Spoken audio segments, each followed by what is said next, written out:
Olá galera, tudo bem? Vamos mais uma aula aqui do canal Professor Alisson Santos, na nossa playlist sobre teoria geral da administração. Vamos falar hoje sobre a abordagem humanística da administração. A abordagem humanística da administração começou a ganhar corpo em 1920, com as primeiras publicações que vão defender uma abordagem mais humana da administração. Em 1929, os Estados Unidos vai passar pela Grande Depressão de 29. Vai ser uma depressão onde várias empresas irão ir à falência e milhares de outras vão ficar em dificuldades financeiras. Precisava-se então de uma nova teoria da administração que desse conta desse momento histórico de crise, ou seja, que tirasse as empresas dessa dificuldade financeira a quais elas estavam. Então a crise de 29 é caracterizada como a maior crise da história econômica no mundo. E aí houve uma revisão das abordagens da administração que já existiam. A primeira revisão foi da abordagem científica de Taylor. Verificou-se que essa teoria não funcionava mais para os tempos de 1920, porque fadigava o funcionário, deixava ele desmotivado e fazia com que os funcionários se revoltassem contra a empresa, porque o trabalho repetitivo gerava fadiga, gerava cansaço no funcionário.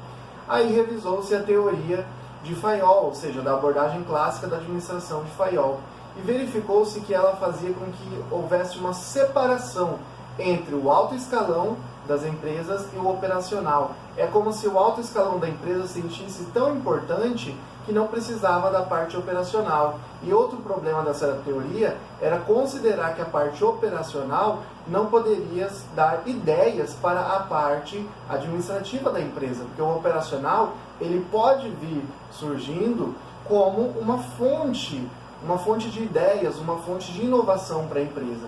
Então a teoria de Fayol também foi descartada. E aí verificou-se a necessidade de uma nova teoria que valorizasse o ser humano. Então a abordagem humanística, como o nome aí já nos induz a pensar, é uma abordagem que vai valorizar o ser humano. Tanto que essa abordagem humanística ela considera a abordagem clássica e a abordagem científica como duas teorias que tratavam o ser humano como uma máquina. Ou seja, essas abordagens eram muito mecanicistas, consideravam o homem puramente como um homem econômico, um homem que se motivava pelo salário e que quanto mais ele trabalhasse, mais ele receberia, então mais ele ficaria motivado. Olha só, essa teoria, as duas que nós já estudamos, ela era vista como uma teoria que desconsiderava o fator psicológico e o fator social do trabalhador. E é isso que a teoria da abordagem humanística vem para resolver esse problema. E isso aconteceu graças à experiência de Hawthorne, numa fábrica no bairro de Hawthorne, na cidade de Chicago, nos Estados Unidos. O Elton Mayo fez uma experiência. Bom, primeiro eles queriam verificar se haveria influência na produtividade dos trabalhadores em relação à iluminação. Colocaram dois grupos. Em um grupo a iluminação variava, ora forte, ora fraco, e em outro grupo a iluminação mantinha-se constante. Verificou-se nessa primeira fase da experiência de Hawthorne que não havia influência da iluminação sobre a produtividade dos funcionários.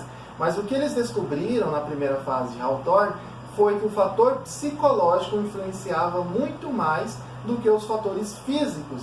Então a grande sacada aí da experiência de Hawthorne foi verificar que o funcionário produzia muito mais quando ele era bem tratado, mesmo que ele estivesse em uma condição física ruim.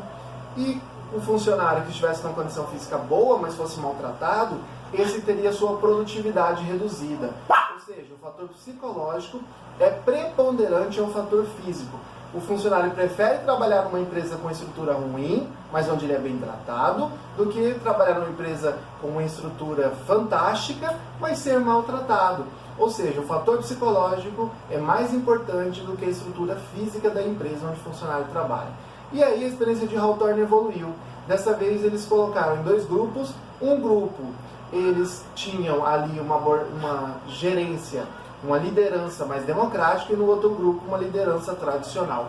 O grupo que tinha uma liderança mais democrática mostrou que havia uma produtividade maior. Houve uma união da equipe, eles enxergavam o líder como um orientador e passaram a estar mais motivados a produzir. Já no grupo que tinha uma liderança tradicional, ou seja, mais autocrática, nesse grupo a produtividade foi menor.